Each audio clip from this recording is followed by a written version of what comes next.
locked out of countries like Syria, which are able to lock you out and you'll be unable to operate effectively without these PMC groups attached. It was clear that that when you allowed these PMC groups to be attached to you, you wouldn't be allowed in, and countries like Syria wouldn't allow these NGOs into their borders. Then we heard from Kiran that NGOs won't stick around due to the risks to their people and risks in terms of insurance. However, we were able to demonstrate that NGOs generally go about their operations due to deeply held motives, and that there are large amounts of groups. So if there are NGOs that are willing to pull out, we thought that there would be a lot that would be willing to step in on to take their place. On the other hand, however, we made it clear across our bench that NGOs currently are able to get into these nations, as they are viewed as non-military and non-partisan. Their model took that away because it made it really hard for them to form relationships with local groups that would allow them to get in because they had troops attached. Secondly, are PMCs accountable? And Kiran told us that PMCs will be accountable because you need the nation's support in order to stay. So you'll ensure that your PMCs operate well and as you want them to.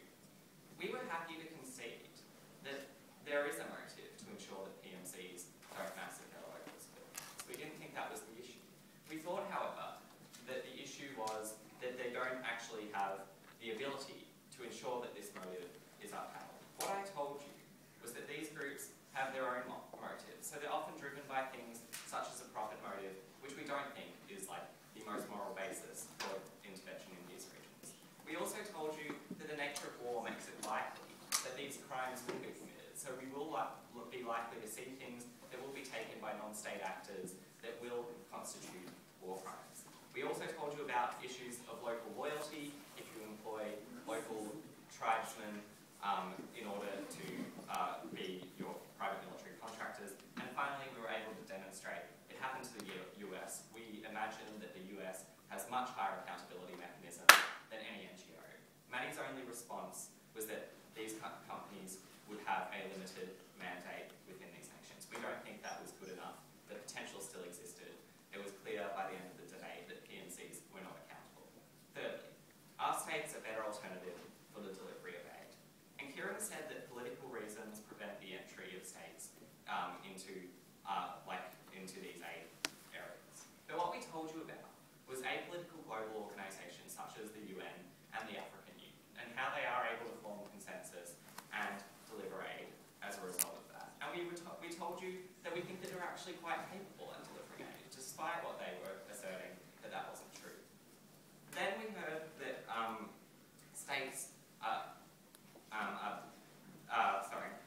would have to destroy infrastructure in the event that they intervened in these regions. We think that this was a furphy argument in that debate, and we made it clear. We demonstrated that countries that provide aid don't want to actually destroy the nation and impoverish the people.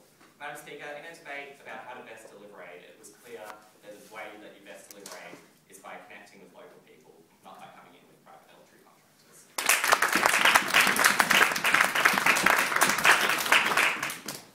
I thank Richard for his reply and call upon the final speaker for the debate, Kiran.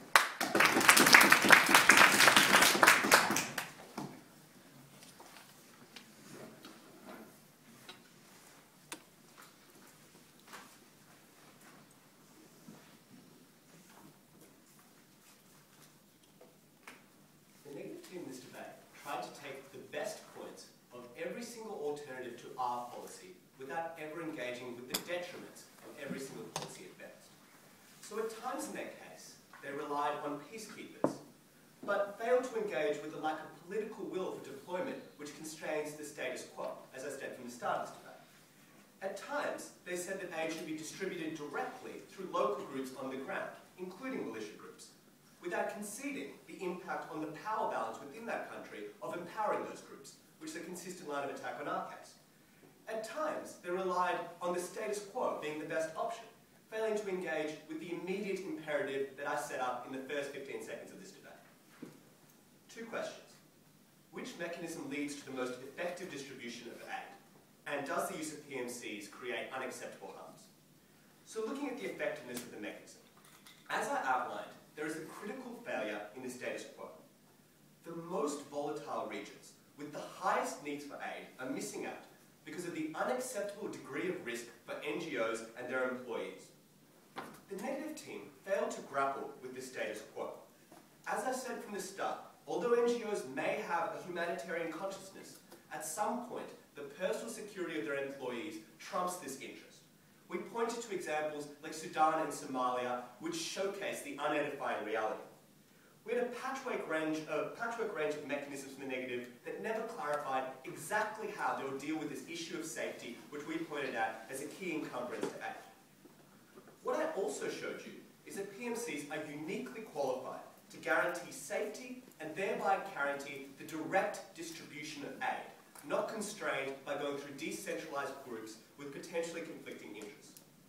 The only consistent response we got from the negative was that NGOs would be denied access if they used PMCs. We questioned that premise.